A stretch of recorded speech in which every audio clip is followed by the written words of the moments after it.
أعزائي مشاهدي برنامج صباح الخير يا مصر على القناة الأولى والفضائية المصرية، بنحييكم من مدينة جراتس بالنمسا اللي بتشهد الألعاب العالمية الشتوية للأولمبياد الخاص. مصر بتشارك في الألعاب ديت ب 27 فرد ما بين لاعب وإداري في الهوكي الأرضي والجري على الجليد. احنا يسعدنا أن يكون معنا السيد تام شرايفر رئيس الأولمبياد الخاص الدولي. First of all, we'd like to welcome you as guest of program Good Morning Egypt. Thank you. Nice to be with you again. Mr. Tam, from Chicago Summer Games in 1968 with 1,000 athletes to Austria Winter Games 2007 to with 2,600 athletes. How do you evaluate what's happening all over the world? Well, the Special Olympics movement is now in 170 nations, over 5 million athletes, over 100,000 Special Olympics games every year.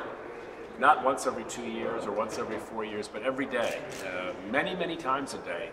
Special Olympics athletes are going to the field of play, they're competing, they're winning, they're learning how to lose and fight back and try to win the next time, they're getting medals.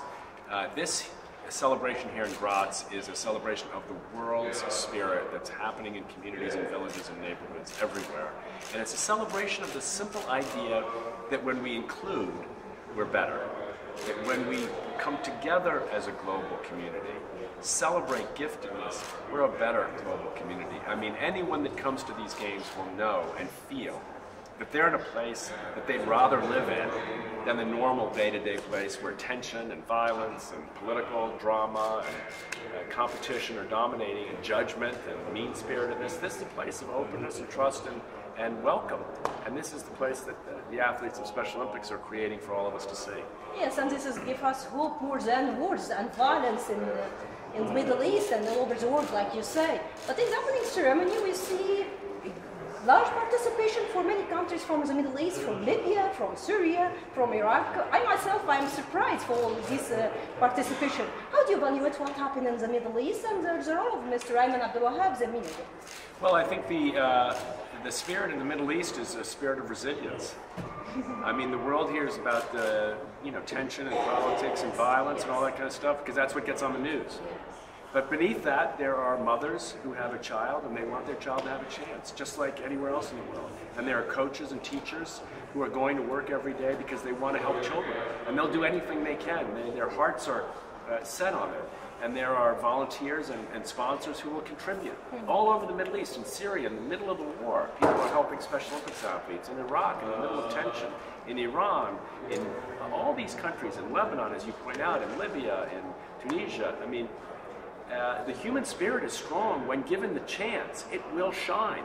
We've got to stop focusing on all the problems that divide us and just spend a little more time. But it's really a great effort to have Syrian athletes with us, Iraqi athletes with us. I'm really so surprised.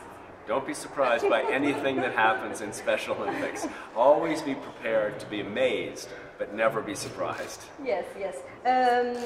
We all know that Abu Dhabi will host. We all know that Abu Dhabi will host Summer Games. How do you see the preparation and arrangement for these Summer Games in Emirates?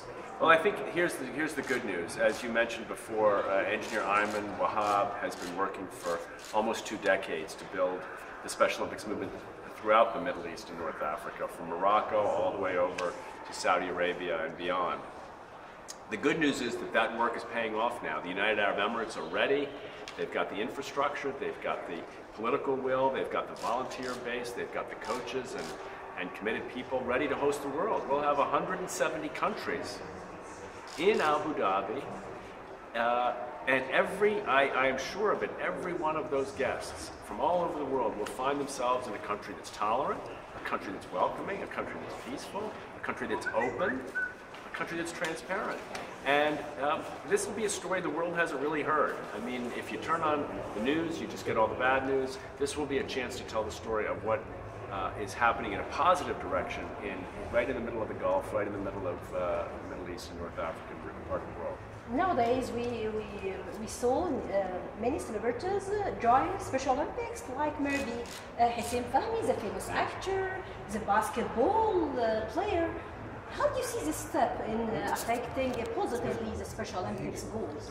Well, I think, people admire celebrities. They see a supermodel like Natalia Vodyanova and they admire her. They see a great basketball player like Sam Perkins, they admire, they're excited. They see a great movie star like Hussein Fahmy, and they're like, wow, this is amazing. And then what happens in Special Olympics is you get excited to see Hussein Fahmy, and then he steps to the side and you see the athlete. You see the 12-year-old and 14-year-old with Down syndrome who's skiing, and then you go, oh my God, that's the real celebrity. Yes. So the celebrities help us attract the attention we need and our athletes deserve, but in the end it is the Special Olympics athletes who are the ones who end up being real celebrities. And sure, the families will be proud of their athletes. They will not be shy anymore. I hope not. I hope everybody is proud of their children. You know, this is something as a father, I always want to be proud of my sons and my daughters, and I am.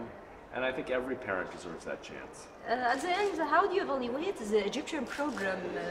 You participate with the Egyptian program many times. Yes. I think you'll be bored of my visits to Egypt. Yes. How do you evaluate the Egyptian I think program? growing. You know, we've had some challenges in the past few years when things have been a little more unsettled. But we have a lot of hope that we can integrate the schools in Egypt with unified sport, Special Olympics unified sport, that we can grow unified sport in schools all over Egypt, and that's my hope, because I think that will really change the attitudes of the younger generation, and that's what's most important to me. Okay, at the end, Mr. Shraiffer, at the end of our interview, we must pay tribute to the soul of Jonas Kennedy Shraiffer. All of this because of her. All of this because of her support to athletes. We will never ever forget her and forget her participation. And also we would like to thank you for everything you've done for athletes. Thank you, and thank you for remembering my mother. She had a great faith. Yes, sure. I never forget her. Many people in Egypt knew her and knew of her strength. Her shared, you know, many people in Egypt are also devoted to Mary, and she had a great devotion to Mary. And I think there is some support coming to us from the stars through many of the great prophets that are helping us even now, and my mother too. Yes. Thank you. أعزائي المشاهدين، يعني في الختام نتمنى كل التوفيق للبعثة المصرية المشاركة في الأولمبياد الخاص بالنمسا، وإن شاء الله هنرجع مصر ومعانا العديد من الميداليات كما عودناكم. إليكم مرة أخرى أعزائي المشاهدين في الاستوديو. شكرا.